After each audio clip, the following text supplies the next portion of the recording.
भूगोल के इस अध्ययन में हम वायुमंडल का अध्ययन कर रहे हैं और वायुमंडल में वायु दाब, तापमान तथा वायुमंडल की संरचना के बारे में हम सीख चुके हैं। तो आइए आज हम बादलों के बारे में अध्ययन करते हैं। बादल, जैसा कि हम लोग जानते हैं कि हमारी इस पृथ्वी पर बादल बनते हैं और बरसात होती है। तो बादल कैसे बनते हैं इसे हम पहले जान लेते हैं कि बादल बनते कैसे हैं और बादल क्या होता है।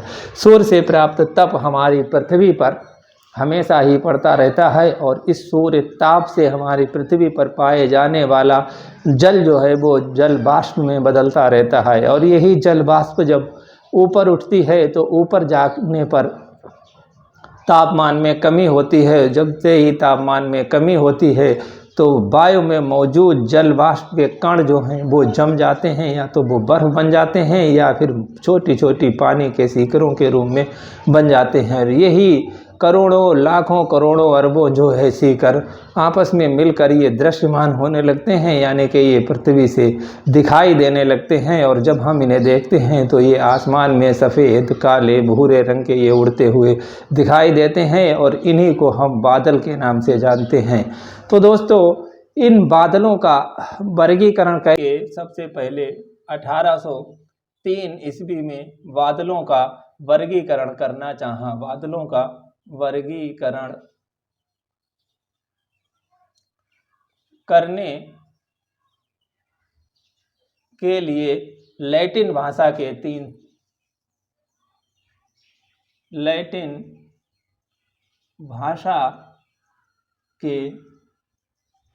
4 शब्दों का प्रयोग किया।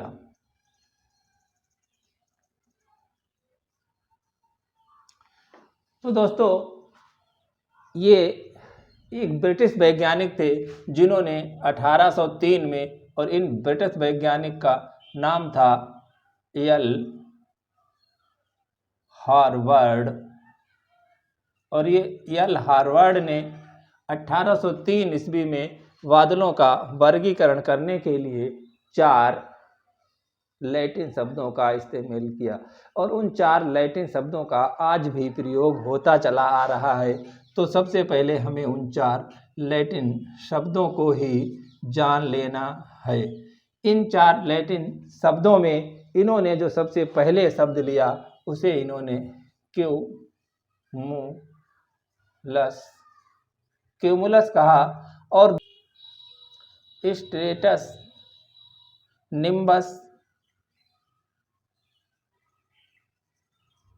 निम्बस और सिरस, यानी हिंदी में इसे कपासी कह सकते हैं। स्ट्रेटस हिंदी में इसे स्तरी कह सकते हैं और निम्बस हिंदी में इसे या काली घटा कह सकते हैं। बरसी काली घटा यानी घनघोर घटा जो होती है उसे, और सिरस को हिंदी में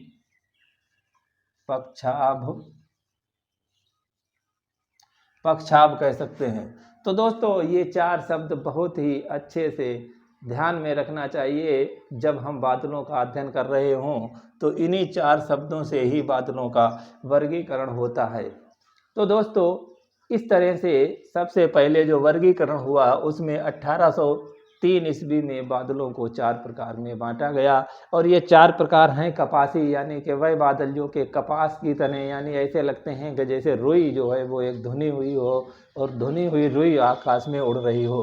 तीसरा है स्ट्रेटस। ये स्ट्रेटस वह हैं कि जो आकाश में ऐसा लगता है कि जैसे एक स्तर में एक चादर के रूप में फैले हुए होते हैं। और तीसरे हैं निम्बस, यानी निम्बस ये काली घटा ऐसी होती है जैसे एक घनघोर घटा उठती है और फूल गोभी के तरह से ये उमड़ती घुमड़ती हुई चलती है, तो इसे काली घटा कहते हैं। और एक निम्बस, ये पक्षाभ हैं। ये पक्षाभ में ऐसे होते हैं कि जैसे कि जो पक्षियों के पर होते हैं वैसे पर की तरह से ये फैले हुए होते हैं। तो दोस्तों इस तरह से ये 4 तरीके के ही मेघ होते हैं और इन्हें अंतर्राष्ट्रीय जो बादलों का वर्गीकरण करने वाली संस्थाएं हैं और अंतर्राष्ट्रीय विद्वानों ने इनकी ऊंचाई के अनुसार जो है वो वर्गीकरण अलग अलग किया है। तो आइए अब हम इन्हें ऊंचाई के अनुसार ही देख लेते हैं। तो ऊंचाई के अनुसार बादलों को 3 प्रकार से बांटा गया है। नंबर 1 पे है उच्च मेघ यानी कि ऊंचे बादल, और ये ऊंचे बादल जो हैं वो 6000 मीटर से 12000 मीटर ऊंचाई तक होते हैं ऊंचाई। और इससे ऊंचाई पर भी कुछ बादल पाए जाते हैं, यानी कि 6000 मीटर की ऊंचाई से ऊपर जो बादल पाए जाएंगे उन्हें उच्च मेघ कहेंगे। और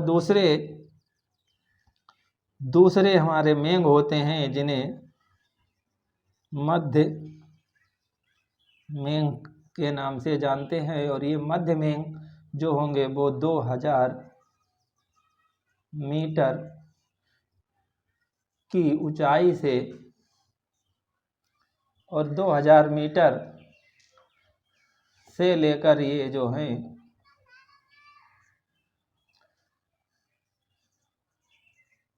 6000 मीटर तक होंगे। और उसके बाद में हमारे होंगे निम्न मेघ या कि निचले मेघ। तो निचले मेघ जो हैं वो 2000 मीटर की ऊंचाई तक होंगे, यानी 2000 मीटर की ऊंचाई तक जो मेघ होंगे उन्हें जो है हम निम्न मेघ के नाम से जानते हैं। तो इन ऊंचे मेघों में भी 3 तरीके के मेघ होते हैं जिन्हें हम देख लेते हैं कि ये नंबर 1 पर है हमारा। इस ऊंचे मेघों में है सिरस यानी कि पक्षाभ। ये पक्षाभ मेघ है जिसे कि सिरस के नाम से जानते हैं। और ये सिरस मेघ जो हैं वो आकाश में पतली एक चादर के पंख के समान फैले हुए होते हैं। दूसरे हैं पक्षाभ स्तरी। नंबर 2 पर है पक्षाभ स्तरी या पक्षाभ स्तरी यानी सिरो स्ट्रेटस। और तीसरे यहाँ पर मेघ होते हैं हमारे जिन्हें हम कहते हैं पक्षाभ कपासी। पक्षाभ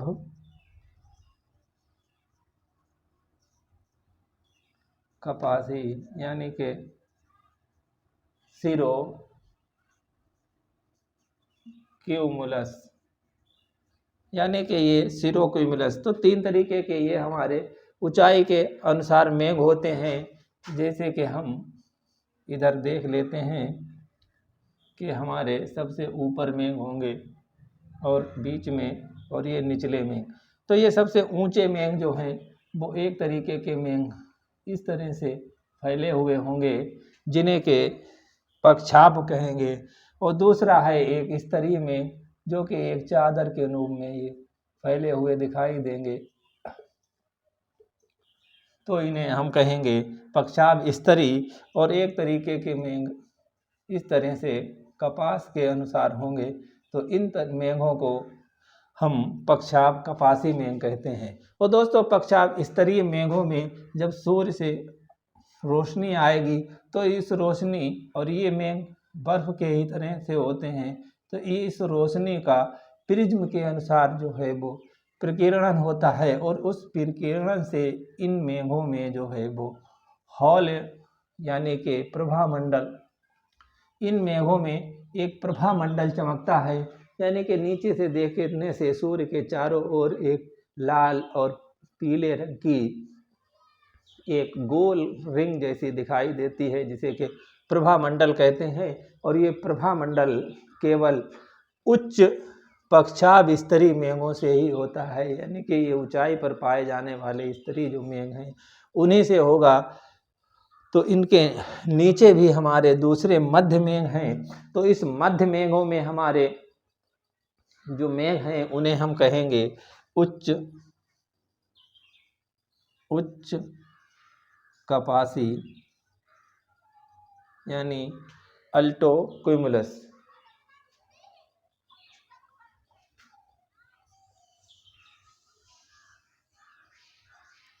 अल्टो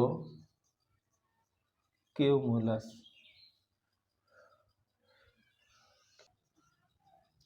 उच्च स्तरी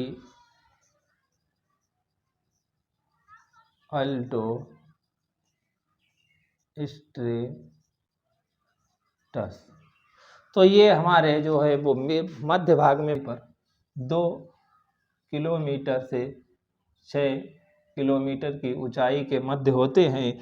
तो ये एक तरीके के मेघ ऐसे होते हैं जो कि एक स्तर के रूप में होते हैं और इन्हें स्तरीय मेघ कहते हैं, उच्च स्तरीय। और दूसरे बादल गुंछे के रूप में यानी कपास के ढेर के रूप में होते हैं, जिन्हें के उच्च कपासी मेघ कहते हैं। अब हमारा ये तीसरा प्रकार है जिसे कि हम निम्न मेघ यानी कि निचले मेघ के नाम से जानते हैं। तो निचले मेघ में हमारा होता है नंबर 1 पर स्तरीय मेघ यानी कि स्ट्रेटस क्लाउड। स्टेटस क्लाउड, स्तरीय कपासी, तो ये हमारा हो गया स्ट्रेटो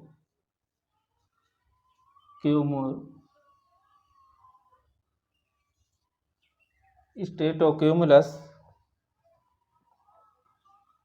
और तीसरे प्रकार का हमारा मेघ है कपासी,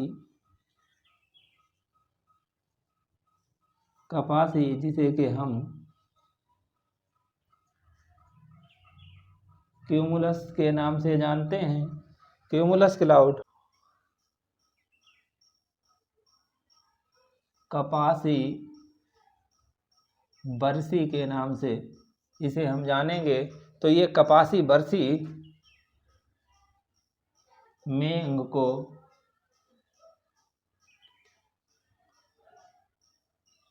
क्यूमुलो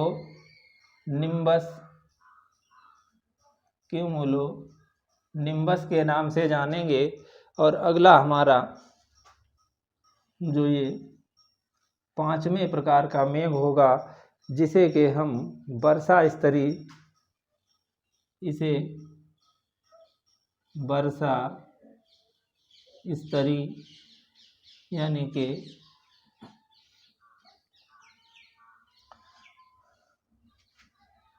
वर्षा स्तरीय निम्बो स्ट्रेटस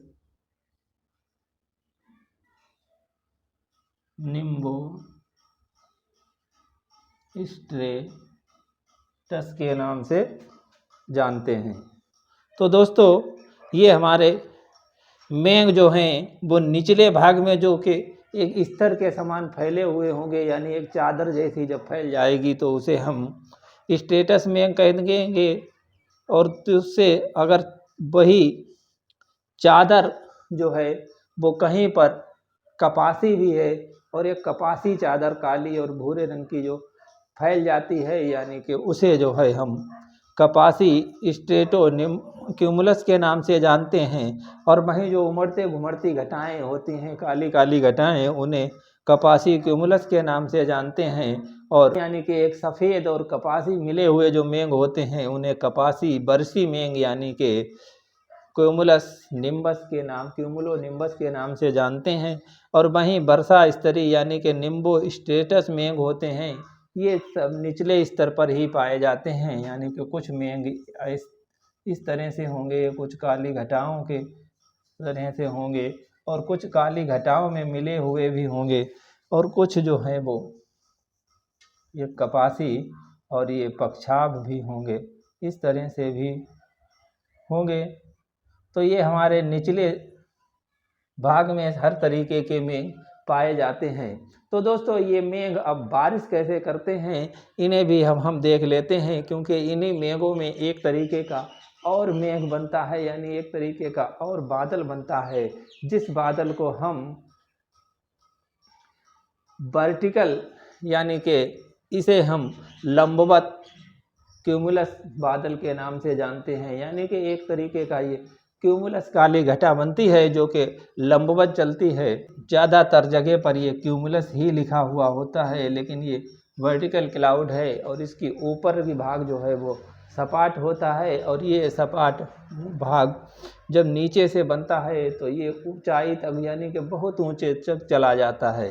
तो दोस्तों अब हम इसे देखते हैं कि हमारे ये नीचे के जो बादल हैं, ये वाले बादल ये बारिश कम करेंगे या कि ये बारिश नहीं करेंगे, क्योंकि इन बादलों में जो है वो बादल तो ये बन गए लेकिन इनमें थोड़ी गर्मी रहती है, यानी कि ये निचले स्तर में है तो इसलिए ये ठंडे नहीं होते, ये गर्म बने रहते हैं। और ये वाले बादल जो हैं वो मध्य वाले बारिश करते हैं, और ये ऊपर वाले भी बारिश नहीं करते, क्योंकि इन बादलों में ठंड तो बहुत है लेकिन वहाँ तक जो है पृथ्वी से उठने वाले जो धूल कण हैं, डस्ट पार्टिकल्स, वो वहाँ तक नहीं पहुँच पाते और वो न्यूक्लियर का काम नहीं करते, इसलिए वहाँ पर संघनन नहीं होता। ये सीधे आइस में बदल कर छोटे छोटे बर्फ के कण जो है वो तैरते रहते हैं और ये आपस में नहीं मिल पाते, इसलिए बारिश नहीं होती है। तो ये इन तरीकों के ये सब बादल आपस में मिलकर एक तरह का बादल का निर्माण जो प्रकृति में होता है, जिसे कि क्यूमुलस बादल के नाम से जानते हैं। इसे क्यूमुलस बादल, और ये नीचे से काली घटा संवाहन तरंगों के रूप में अपड्रिफ्ट होती है, यानी कि संवाहन तरंगों के रूप में जब ऊपर के लिए उठती है तो ये बादल ऊपर उठते ही चले जाते हैं, और जब ये बादल ऊपर उठते हैं तो ये बादल यहाँ पर आके जल वाष्प और धूल कण नीचे से जो लेकर चलते हैं ये ऊपर लिए जा रहे होते हैं, और वहीं जब ये ऊपर जा रहे होते हैं तो इस नीचे जो जगह है वो खाली होती है, लेकिन ये जगह खाली नहीं बचेगी। तो इस जगह को घेरने के लिए ऊपर से ठंडी हवा नीचे की तरफ आ रही होती है।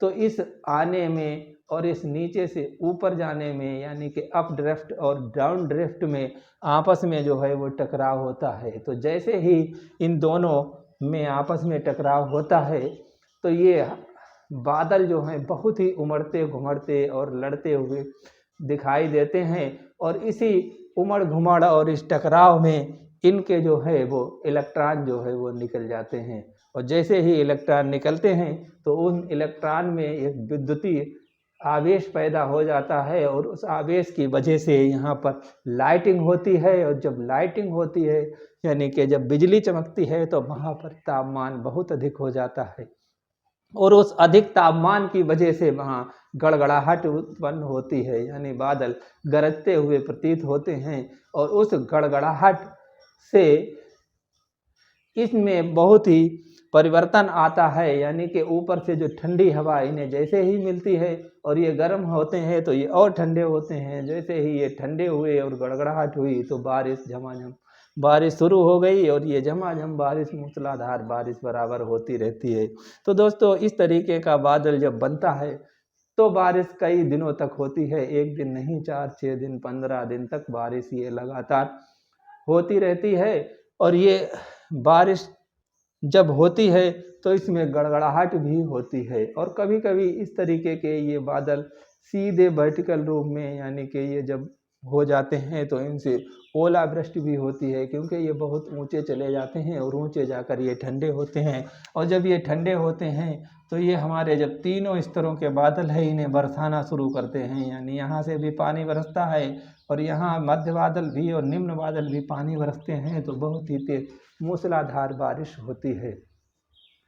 तो दोस्तों ये बहुत ही तेज जब मूसलाधार बारिश होती है और लाइटिंग होती है तो जो है ये भविष्यवाणी होने लगती है कि बादल अगले 5 दिनों तक या 7 दिनों तक बारिश होगी। तो इस तरह से हमारे वैज्ञानिक मौसम वैज्ञानिक इन बादलों की स्थिति से मौसम की भविष्यवाणी करते हैं और बताते हैं कि कैसे जो है वो बारिश होती है। तो दोस्तों, आज हमने जाना कि हमारे बादलों का वर्गीकरण कैसे होता है। अच्छा, इसे हम फिर से एक बार देख लेते हैं कि ये बादलों का वर्गीकरण कैसे किया जाता है, क्योंकि ये हमें किताबों से बहुत ही डिस्टर्ब कर देता है, यानी ये हमारे समझ में ही नहीं आता है कि इसे किस तरह से याद किया जाए और कैसे लिखा जाए, और कुछ ना कुछ गलती लिखने में और याद करने में हो ही जाती हैं।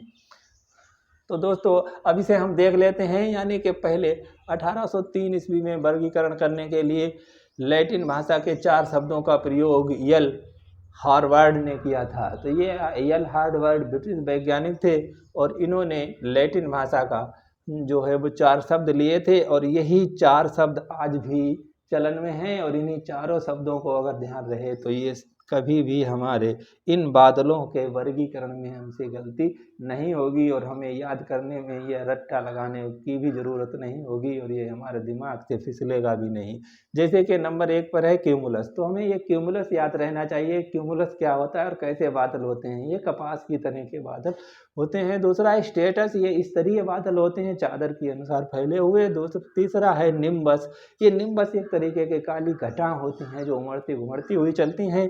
और चौथे हैं सिरस, और ये सिरस जो है वो पक्षाभ, यानी कि ये पंख की समान अलग अलग और पास पास भी होते हैं, ये छितरे हुए फैले पाए जाते हैं। अब हम इसे उच्च मेघ और मध्य मेघ और निम्न मेघ में भी देख लेते हैं। तो उच्च मेघ में वही हमारे सबसे ऊंचे जो बादल होंगे उच्च मेघ में, वो सिरस ही होगा, यानी कि उसमें सिरस या सिरो ये शब्द जरूर ही लगे होंगे। अगर परीक्षा में कोई पूछ दिया जाए कि सिरो स्टेटस बादल होते हैं और ऊंचाई दे दी जाए 2 किलोमीटर से 6 किलोमीटर के मध्य, या 6 किलोमीटर से ऊपर, या 6 किलोमीटर के नीचे, तो जैसे ही ये बात कहें तो हम देखते हैं कि अगर सिरो या सिरस लगा हुआ हो तो ये कहाँ होंगे? बहुत ही ऊंचे होंगे, सिर से ऊपर, यानी कि बहुत ऊपर ये होंगे, 600 से ऊपर ही।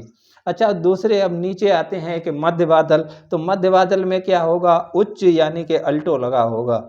उच्च कपासी, उच्च स्तरी। अब ये उच्च से समझकर ऊपर वाले में ना पहुंच जाना, क्योंकि उच्च मेघ में मत पहुंच जाना, क्योंकि यहाँ ये मध्य में उच्च लगा हुआ है।